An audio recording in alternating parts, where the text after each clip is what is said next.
So maybe we should do that somewhere, actually.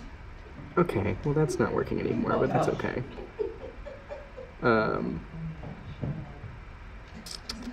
It's not. It's the exact opposite kind of show, actually.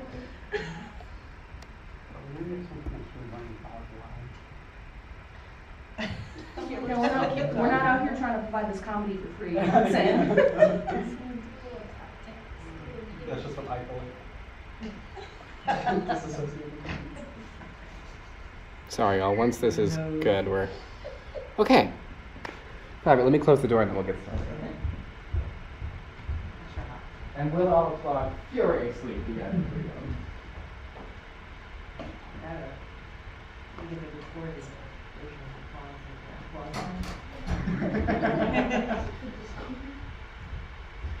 Okay. Yes, sir. Let's do the thing.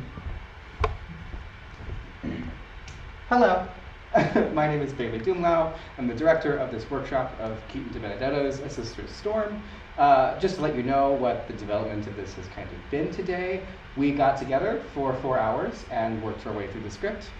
This is our first staged reading of this, and we're really excited. So I've got a wonderful cast of people ready to tackle this wonderful drama. Congratulations to Keaton, and congratulations to all of these folks. So without further ado, A Sister's Storm. Scene 1, 2014, a funeral. A row of chairs face inward, away from the audience. Littering the room are high-top tables with various flowers and photos strewn about. At rise, Rose stands center stage facing the audience and Pearl. Pearl sits isolated with an urn in her hands and staring at Rose. Matilda Campbell, my mother. What is there to say about a woman who affected so many people? It has been difficult for me to try to find the right words about someone like her.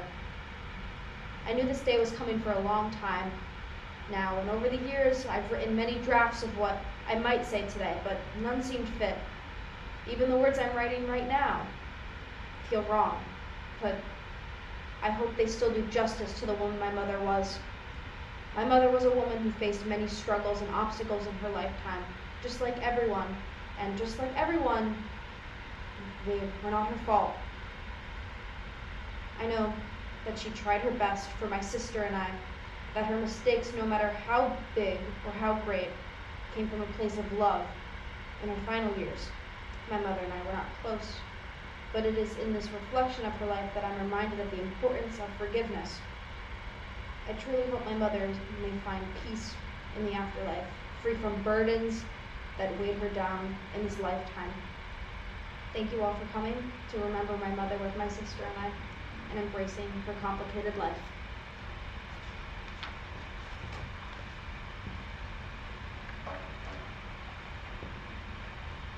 That was nice. Thanks. The service was nice. Yeah, what florist did you use? Oh, wallflower on 7th Ave. Mom liked them. That's why I picked them. Yeah. Yeah. Sorry. For what? I... You're sorry for my loss? I think that's all I've heard in the past week. That, and then invoices. Bills for the flowers, for the service, for the cremation. You're really gonna bring up money right now? Well, it's my money. Our mother wasn't a waste of money. I never called her that. Look, can we not fight today? Fine. Thank you. How are Amelia and Elise? Oh, they're good. I didn't think they'd really understand what's going on. I noticed they didn't come. I just thought that they were too young. How old are they now? Millie's 6, and Elise is going to be 8 next month. Just. I don't know, it's just we were the same age when Grandma died and we went to her funeral. Drop it. Fine. All right. Well, I think we can head out now. Oh. Listen, you should, I don't know. You're always welcome to come over. I'd like that. Good, I'm glad. Really. Thank you. Do you need a ride? No, I'll just take the bus. Just let me drive you. The bus stop is only 20 minutes away. Okay. Do we just go? I think we take the flowers and the photos we brought and then leave. I paid already. Makes sense. The sisters begin to dismantle the room. Pearl begins to collect the photos while Rose puts the flowers into a box. Where did you even find all of these? Oh, well, they were actually with Mom. What? With Mom at the hospital. When I went to collect her stuff, the nurse told me she kept a box of all of this under her bed. I've never even seen most of these. I like the one with Uncle Andy. This one. I remember this. We were just at a frame playing in the sprinklers. I think that was my favorite part of that summer. I'm surprised he didn't come today. Uncle Andy died 3 years ago. What? Yeah, cancer. I called you, remember? You said you didn't remember who he was. Oh. Is this is Mom when she was a kid. Yeah, that's her. I couldn't find many pictures of her from when she was little. Well, it was the dark ages when she was a kid. You know, she looks just like you when you were a kid. Yeah? I remember more people comparing me to Mom. You two had the same eyes. Oh. What? It's Daddy and us. Oh, yeah, yeah. I can't believe she kept this one. Me neither. I considered not putting it in, but she must have had it for some reason. I have like 50 more photos at home. You should come look at a few. We could... Can I keep the one of Daddy and us? Yeah. Rose grabs the box of flowers and the bag of photos and heads to her car. Pearl lingers a moment, holding the photo with her dad. The set changes behind her into their childhood home. Her family sits on the couch, frozen in time. She takes a seat on the couch and flashes into the past. Scene 2, 1992. It's over 20 years prior. It is a small living room. It is cluttered, but not necessarily dirty. A couch sits in the middle of the room. On the side table sits a small ceramic Christmas tree. At Rise, Child Pearl, Child Rose, Matilda, and George all sit on the couch, smiling out at the audience. They are taking a picture. Camera clicks. Oh, I can already tell that's going to be a good one. Perfect for one of those scrapbooks you keep talking about making, Matilda. I'm working on them. Did I say you weren't? Can we open a present? Sure thing, kiddo. Just one, though. The rest are for tomorrow. First, yours. One for me? From me and Rose. You two shouldn't have. Open it. George opens the present. It's a handmade ornament, crude but made with love. This is beautiful. It's even better than last year. Thank you, girls. Now, each of you pick a gift. Rose and Pearl each grab a present. They start unwrapping the presents, Rose carefully, but Pearl tears in. She gets the present open and pulls out a sickly green hat that's obviously too big for her. Oh, Oh? I think it's so cute. I don't like green. You can have it, Rosie. No. It's your gift. She roughly puts the hat on Pearl. There. You should be grateful. I love that hat. Damn it, Matilda. You couldn't have gotten something new for her? With what money, huh? It's not my fault you don't work. Well, who's going to take care of the girls? You're never home. Because I'm always working. Yeah, I'm sure that's why. What did you say? Pearl begins to take off the hat. Don't. Rose quickly opens her present. It's matching gloves. See, now we're matching. Ugh. Don't be such a suck-up. I mean, just be honest. You think I'm a bad mother. Matilda. I'm sure they take after you. Rose, take Pearl to your room. No, they should. Rose, now. Come on. No. Daddy, don't leave. Don't leave, please. What are you... You're gonna leave. I saw it. Daddy? Your room. Come on, Pearl, please. You're rubbing off on her.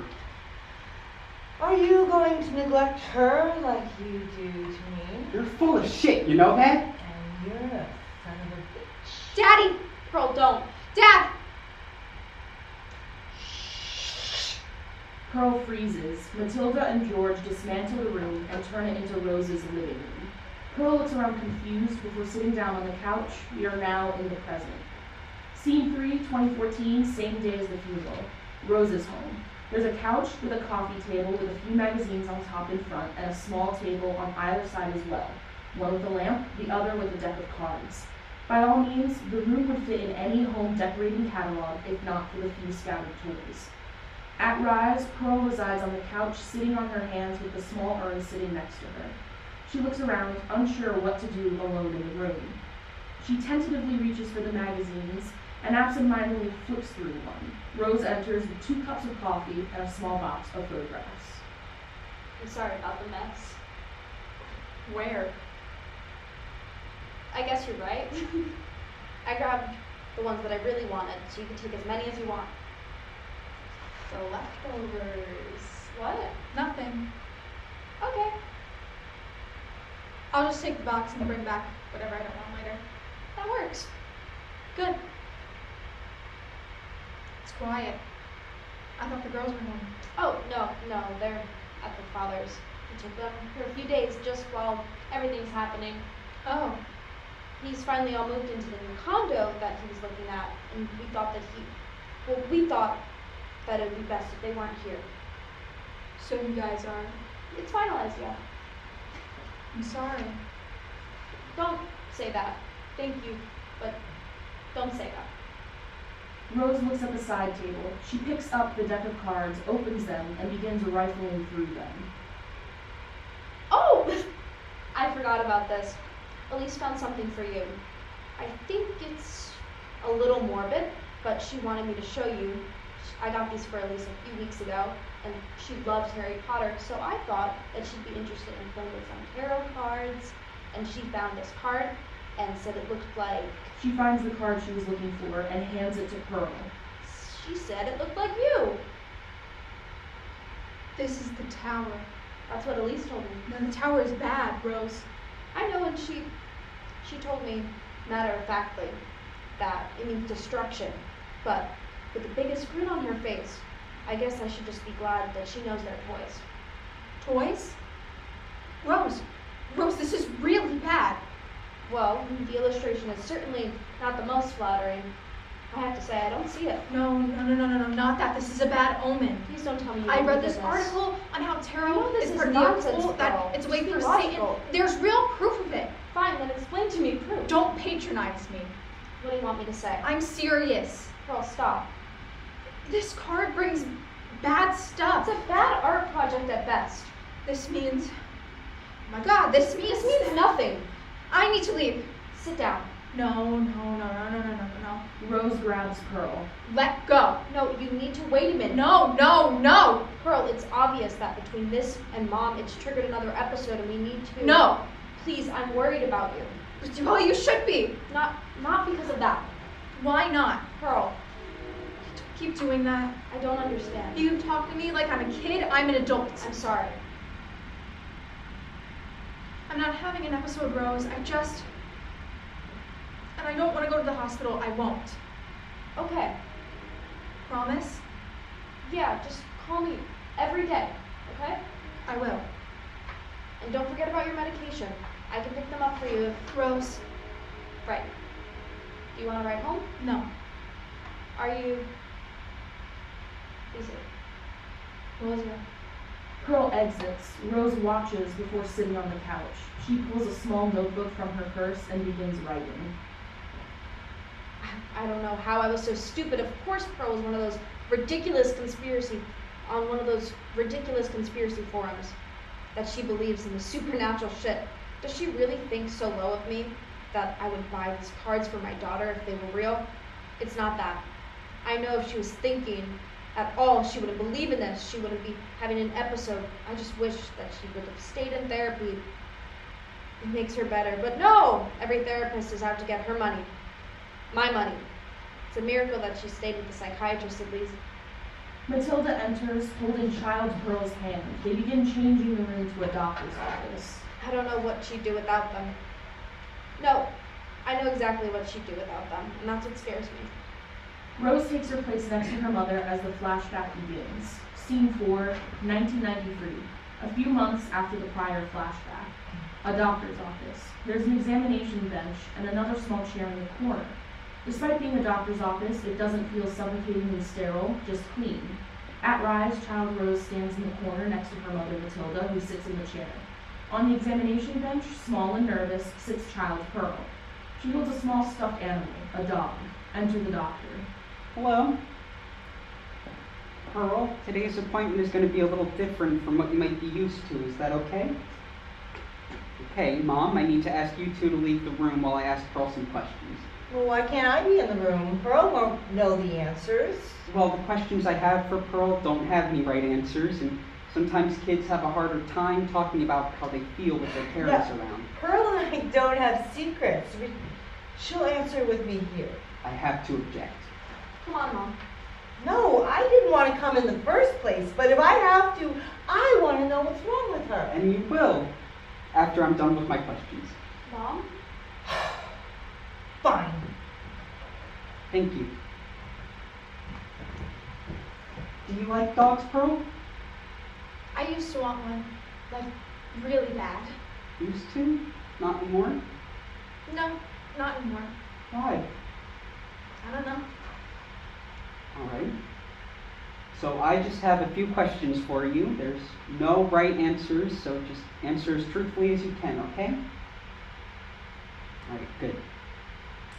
Do you often get bad or scary pictures that pop into your head? Do you mind answering out loud for me? Okay. Yeah. Can you tell me more? Well, Like what kind of pictures pop into your head? my mommy and my daddy a lot. Like, them fighting. Sometimes I get confused about what's real, and Rosie needs to tell me. I think that scares Rosie. Anything else? Also, sometimes I picture the car being bad, and I won't go in it. What do you mean being bad? Like, well, I saw a dog get run over one time. That's why I don't want to have a dog anymore. But, I guess I picture Rosie as the dog. Not always Rosie. Sometimes it's me, or it's mommy, or daddy. Okay. Do you get scared you're secretly a bad person? Yeah. Sometimes.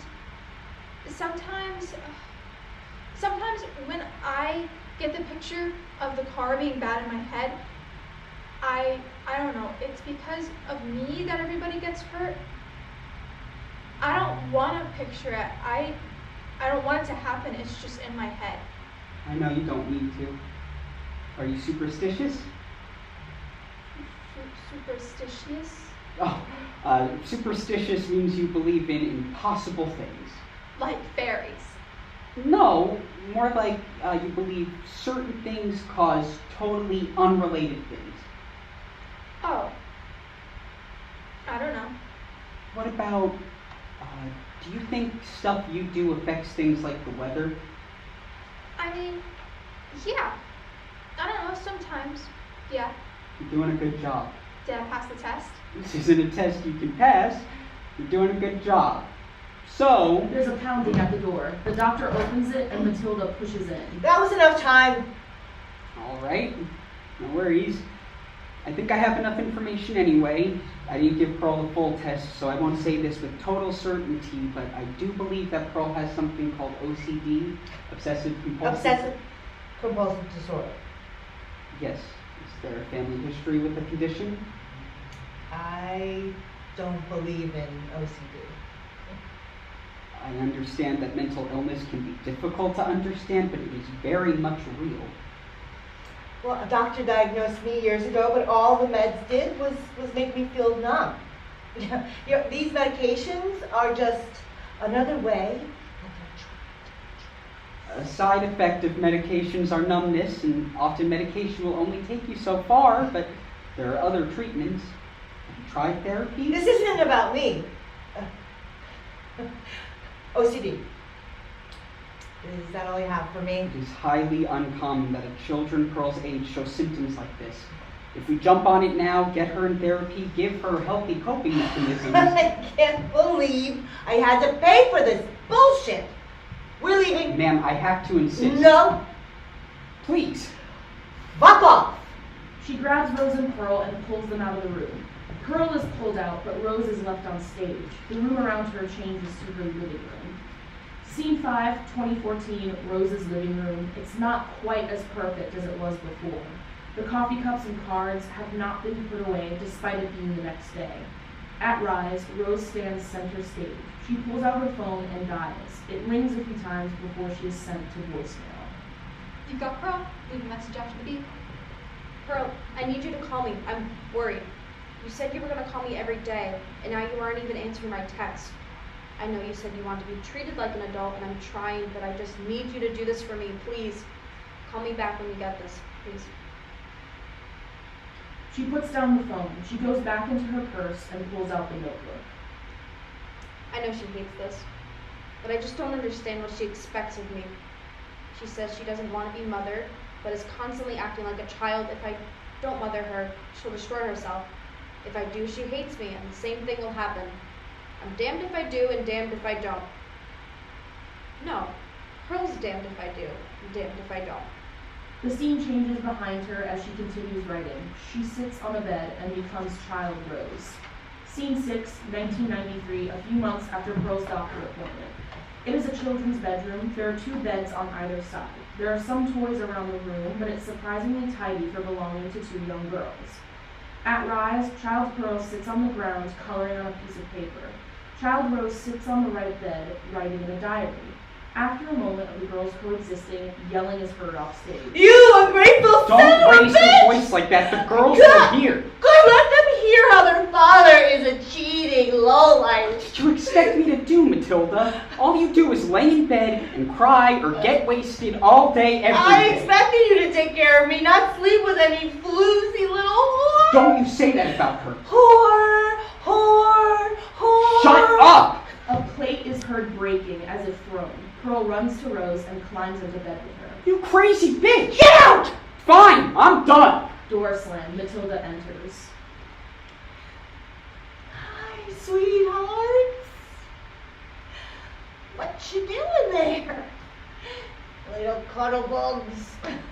Where's Daddy? Oh, Daddy is going away? He doesn't care about Mommy anymore. What? Well, Daddy decided that he loves someone else more than us. Pearl begins to cry. Stop it! She's just confused, Mommy. Shut up. I want Daddy. Well, he doesn't want you. She exits. It's okay, Pearl. He'll be back. He always comes back. He won't. He won't. How do you know that? I just do. No, you don't. He won't leave us alone with her.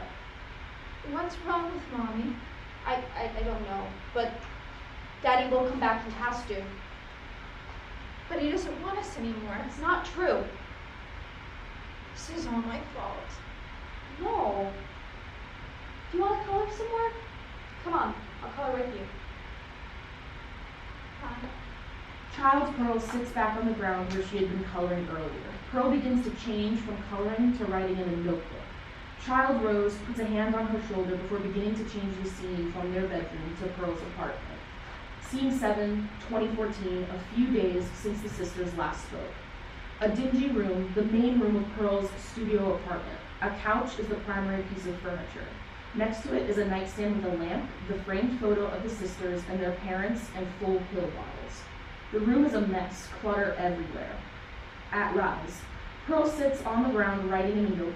She grabs a book that she rapidly flips through, reading furiously. She shuts it and picks up another book, flips to a page, and begins highlighting. She goes back to the notebook and begins to frantically write. In the book, Meditations on the Tarot, author unknown, it says, he says the consequences of incarnation, suffering, toil, and death. The tower is an omen of death. Maybe it was Mom's death. Oh, no, this is an early death, and it wasn't Mom's face on the card, so it has to be me. It has to be me. Alternative theory, in the Bible it says, "Ye shall make no idols nor graven images." So even if the card isn't real, like Rose said, it doesn't matter because I believed in it, and so God will punish me. Either way, I'm totally fucked. What is going to kill me? Force of nature. Out of my control. Weather. Weather. There's a storm on the card. The storm will swallow me. The storm will swallow me. What are you doing here? I was worried about you. Good. You said that you were going to call me every day. I tried calling you. I'm busy. You couldn't have answered my text? No. No, what's going on? Pearl, are you still taking your medication? No. No, what is that supposed to mean, no? I haven't for a week. They make me feel numb. Numb? Stop repeating what I'm saying. You can't just stop taking your medication. You need them. No, I don't. Yes, you do. You get like this when you don't take them. Okay, like what? Crazy? Manic. I'm not manic, I'm just busy. Busy with what? Fixing your mistake. Fixing my... What do you mean? This. Pearl pulls out the tower card. Pearl. I was trying to figure out how, so maybe I could avoid it. So I was looking at the curses and the cards, and, well, did you see how it's raining? Storming on the card. I think that's when it warns me of the rain. The next time it rains, I'm going to... Don't. Well, the next time... You need help, Pearl. Listen to me. We need to help you. Don't act like I'm crazy. I want you to sit down. We can call someone and... No. You're not making any The rain sense. is going to kill me. No, it's not. Get out. We can go together and I'll be there the whole time. Get out. Pearl pushes Rose into the door with a thud. You don't touch me. Get out. Get out. Just get out. Rose exits. After Rose leaves, Pearl throws a book at the door. She looks around and begins combing through the books. The storm will swallow me. The storm will swallow me. The scene around her changes into a department store, and she gradually goes from looking through books to looking through racks of clothing. Scene 8, 2001. The sisters are now teenagers. Department store. Racks of clothing decorate the stage. There are mainly dresses in this section, and they reek of Y2K.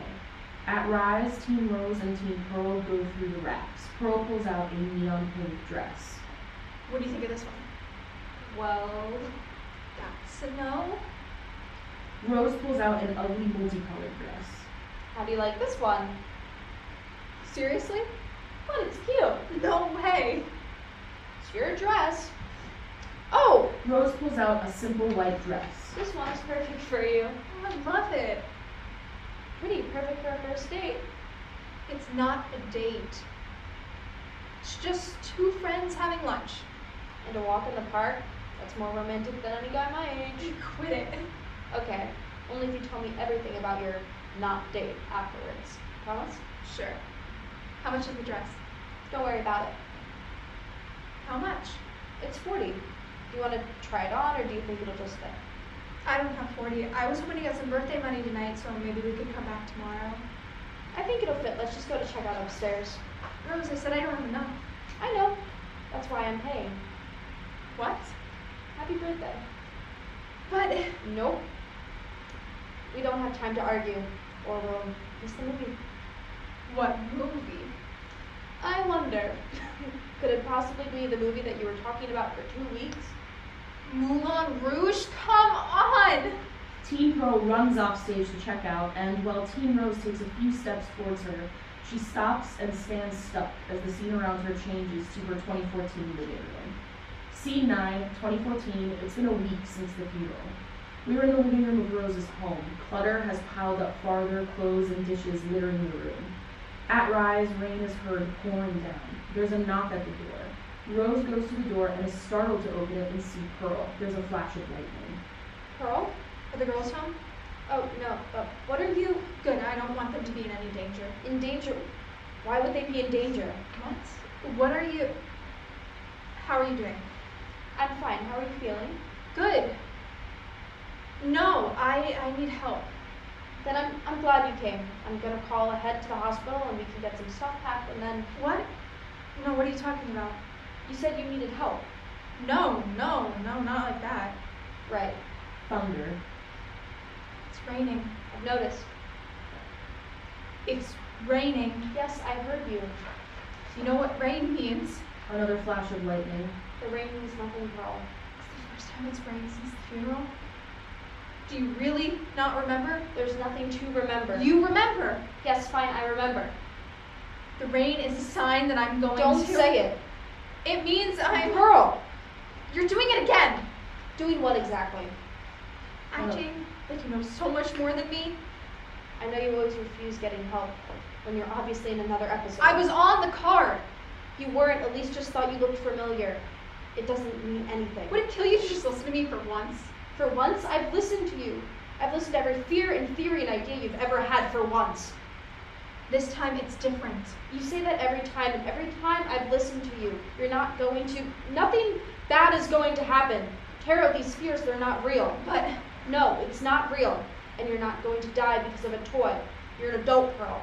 You want me to treat you like an adult? Then you have to act like an adult. You can't just keep acting like a little kid.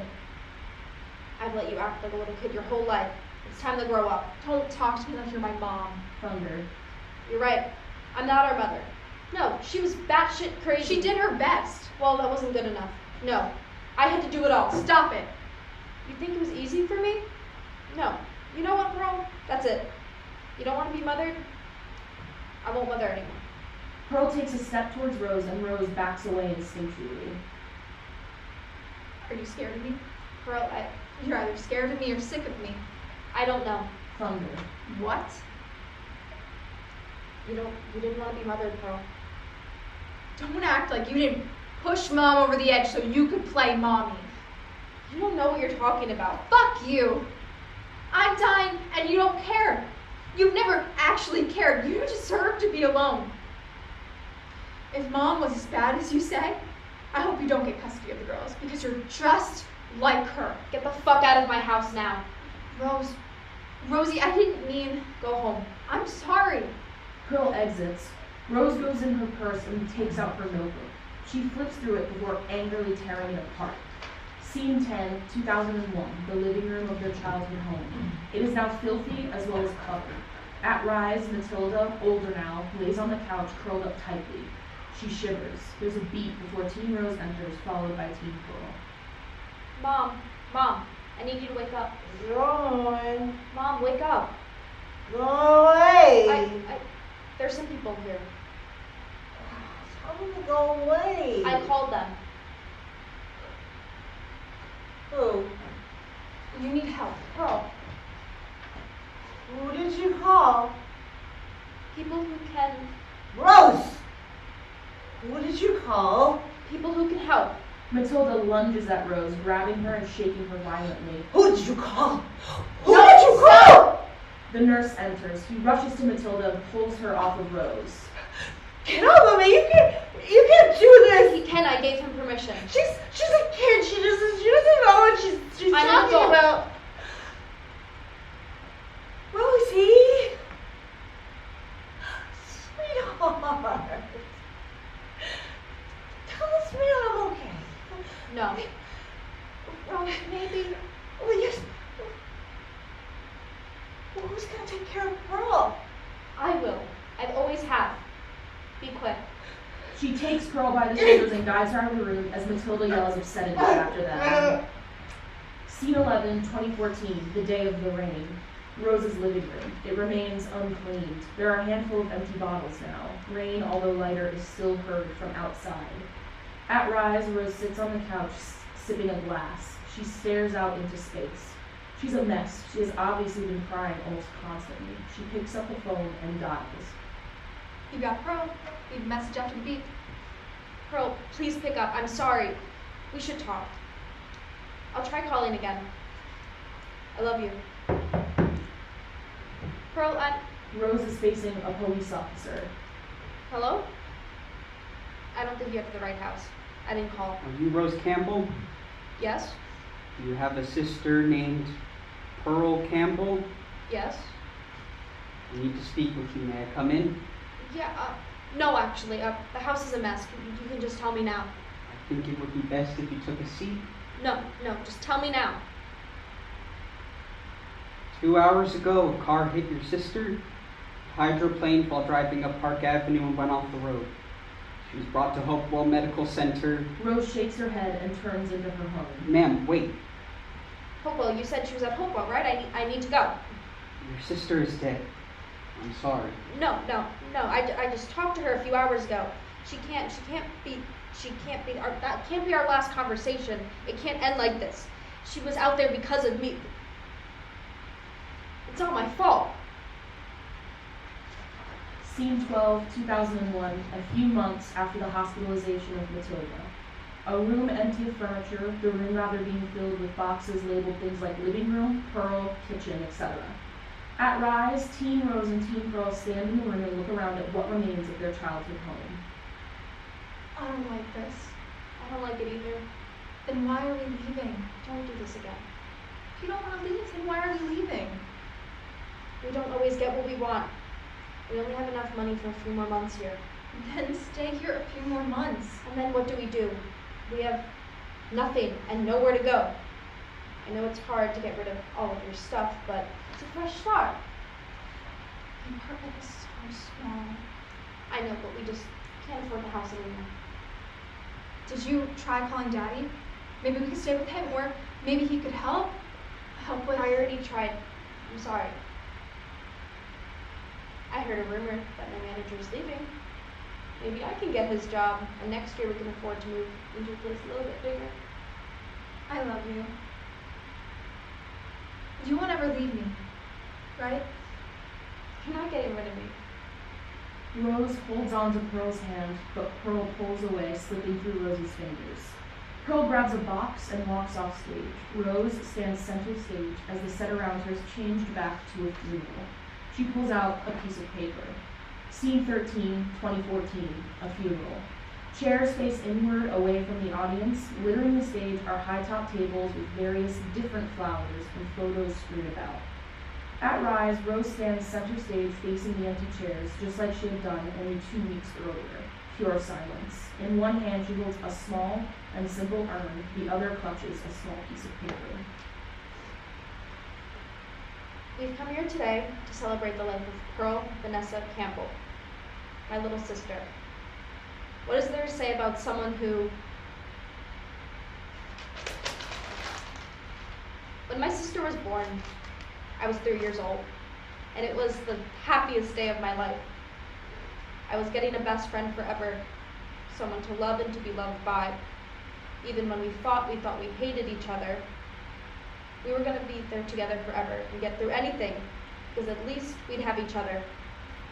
I watched her grow up. I was there for her first crush, her first heartbreak, and her first apartment. I was there, not our mother, not our father, me. My sister didn't touch the lives of many.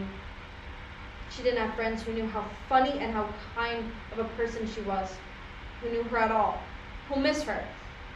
My sister was sick. She was very sick, but she was more than that. She was my little sister, my best friend, my world, and now I never get to see her again. I never get to see her again, and she doesn't get to get better, and everything is wrong because for the first time in almost 30 years, I don't have a sister, and who am I if I don't have her? Thank you all for being here to honor the memory of my sister, Pearl. May she finally find peace. End of play.